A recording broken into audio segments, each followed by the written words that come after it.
Hello everyone, this is Helios Raven. I tell you how I do it, even if you don't care. And we're continuing our in-depth look into the forces of Tyranids and Battlefleet Gothic with the Tyranid weapons. Tyranids did get a couple of extra special rules with their weapons, and the first one is their bioplasma. Bioplasma basically is treated like a lance shot, which rolls on a dice per strength, one dice per strength, and it hits on a 4+ regardless of armor. Because of its relatively slow-moving attack, like that of the Bomber Squadron, Bioplasma ignores shields. So, it goes right through shields without any ifs, ands, or buts, which is really awesome. Only downside is Bioplasma only has a 15-centimeter range, and Bioplasma is affected by special orders and crippled just like ordinary lance batteries. So there's your trade-off. You've got lance that ignores armor, ignores shields, but only has a 15-centimeter range. They also have what are called feeder tentacles. These are basically giant tentacles that reach out and grab everything in its path to consume it. When a ship moves into contact with an enemy ship, it attacks with its feeder tentacles. This is on the movement phase, just to clarify that. This happens in the movement phase. That when you when you come into contact with an enemy ship, you roll a d6. On a score of a 1, 2, or 3, it makes this many hit-and-run attacks on the target as scattered broods of Tyranid creatures rampage through the vessel, which is really, really awesome. And on a score of a 4, 5, or 6, enough bioenergy, bioengineered nasties are delivered to score 1 point of damage on the ship and a hit-and-run raid attack. The damage can cause critical damage as normal, too, which is really, really awesome.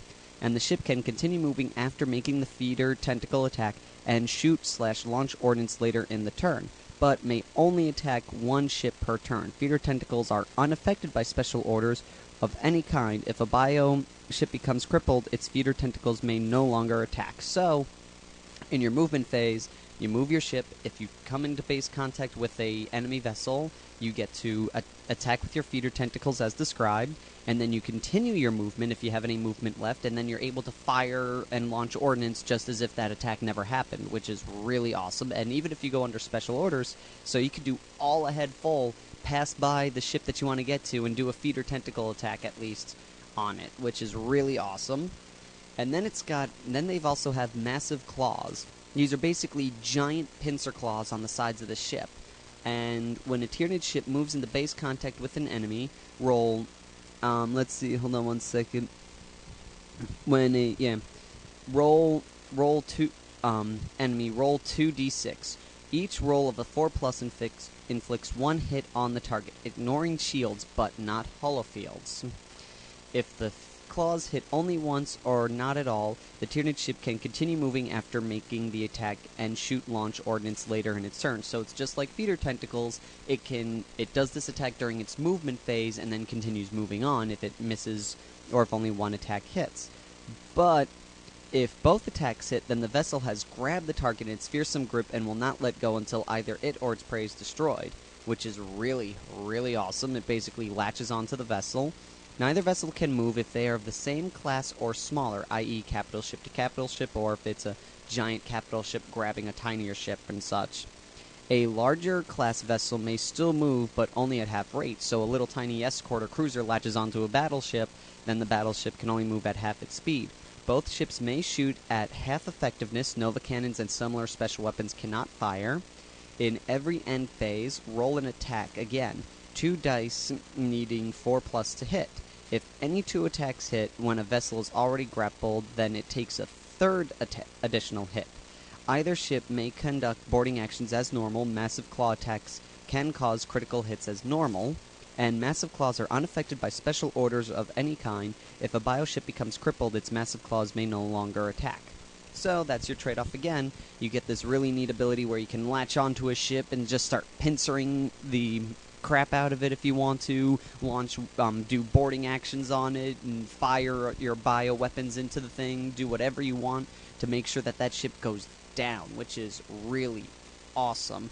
And from the way it looks, as I read these attacks here, it never lets go. It stays on the ship, even if it's end phase, the attack rolls again, and he misses.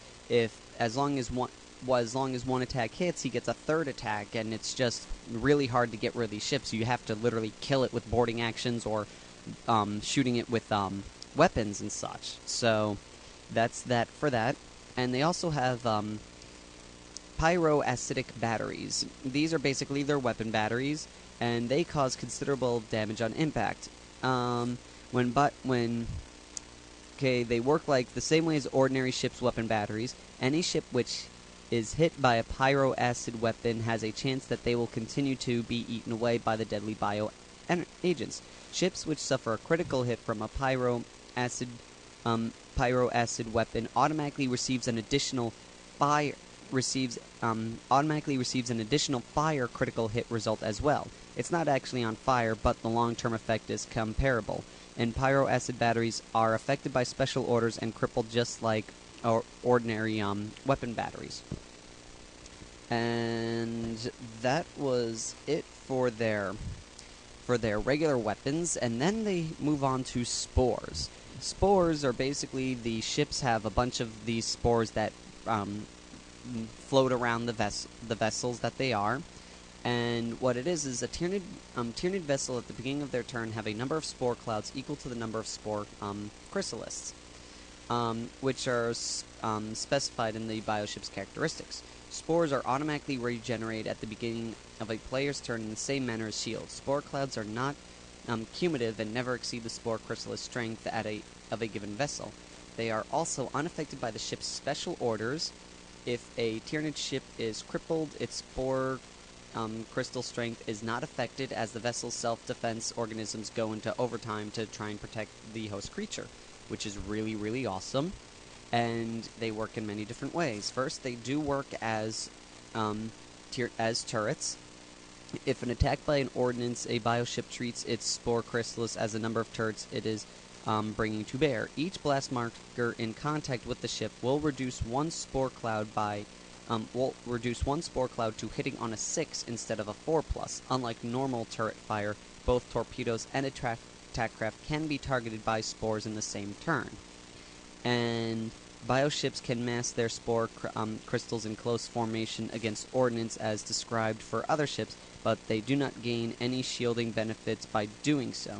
Tyranid spore clouds will not intercept Tyranid ordnance, so they won't protect against other Tyranid ordnance vessels, but instead of not being able to fire if there's a blast marker touching the ship, it just makes that one. It just means, so if you have a total of 3 shields and there's 3 blast markers on you, then that means all 3 of your spore clouds need 6s to hit the ordnance that it's defending against, which is really nice, and it gets to attack both forms of ordnance, so the trick of firing attack craft and bombers and torpedoes doesn't work against the Tyranids.